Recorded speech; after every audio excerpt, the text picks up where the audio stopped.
everybody, welcome back. Your local bibliophile is back to do some more gardening, and this summer we're going to garden right here at Uniondale Public Library. Over to my left is our brand new raised bed garden bed that is dedicated to our young adults or teens. And I want to say thank you to the junior friends of the library. They graciously was able to get us a donation from the Home Depot in Westbury to help us purchase some of our soil and other materials.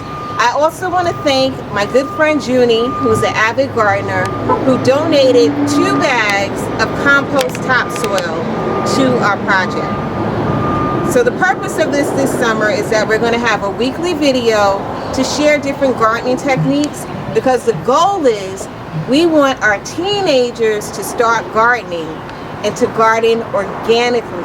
I'm not passing judgment on anyone, but it's proven the safest way to garden is to really use non-chemicals, and even to use things from your own kitchen, your own home, that will break down and help you grow your own food. So to get us started, well, first, before I even start, I want to give a shout out to our custodians who put this garden bed together, Mr. Moore, Mr. James, and Mr. Farmer. Thank you so much. But the way that we're going to garden is that the first thing I did is that I took some cardboard and brown paper bags, and I used that to place in the base of the garden beds. Why did I do that? Because this paper will decompose, which is good for your garden and for the earth. And also, it will help to attract earthworms, which is what you want in your garden.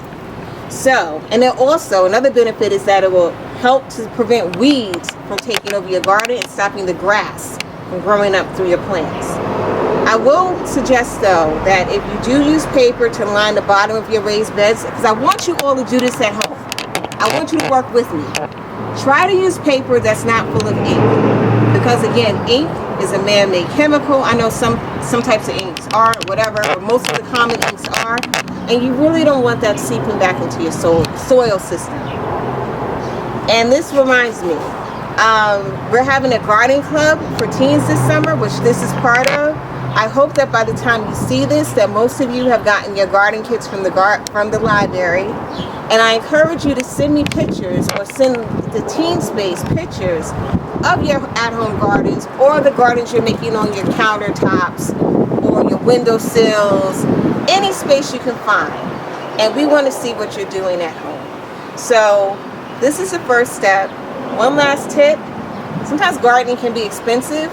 This is really cheap because it helps to fill your bed, because you're going to add soil and other things to it. So I'm going to keep this video short. And another tip, I've noticed around Uniondale, we have a lot of 99-cent stores, and even in Hempstead.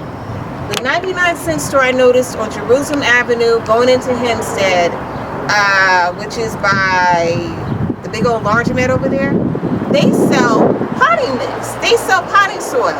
So if you can't go over to Home Depot, you can't get a ride, or you can't go to Lowe's, check out your 99-cent stores, and even the Dollar Tree. I think the closest Dollar Trees is one on Greenwich and Hempstead, and one over there on Merrick Avenue in North Belmore. They sell seed starting mix, which is like a light fluffy soil similar to pink moss, which I'm going to show you. And they also sell potting mix as well. So there are ways around it, and of course it's a Dollar Tree, so it's just $1. But I'm going to show you really quick what we're going to put in our potting, in our raised garden soil today. We're going to fill our raised beds, and what we're going to do, I have some Nature's Care organic raised bed soil. We're going to use some of this. This is about less than $7 at our local Home Depot. And I'm also going to use some of the compost soil mix that my friend Junie donated to our garden. And this is excellent stuff. Again, you want something that's not too heavy. You can see it's kind of light, because especially on Long Island, we have a lot of clay soil, which is thick, compact soil. You want something that your plants can grow, the roots can get into it. And to help make that even lighter, we're going to add a little bit of peat moss, which is also something to help aerate the soil. And it also it's just a good medium. Plants like it. And not least, and we're not going to add too much of this. I love this stuff, and believe it or not, this is natural perlite. It's mined, and it comes from the earth.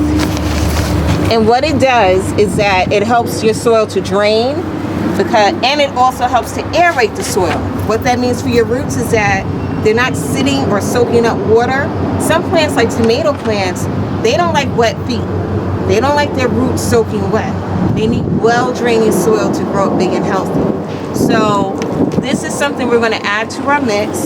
And of course, I always try to add some granular fertilizer. It could be any brand. I'm not promoting one particular one. This is Dr. Earth.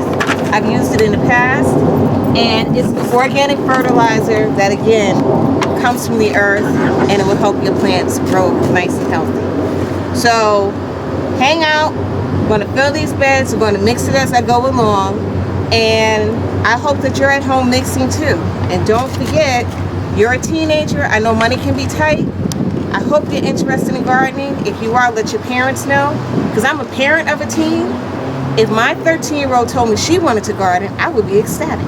So they will probably support you and take you around to get the things that you want to use for your garden. So that's just a workaround. All right, hang out while we fill this bed.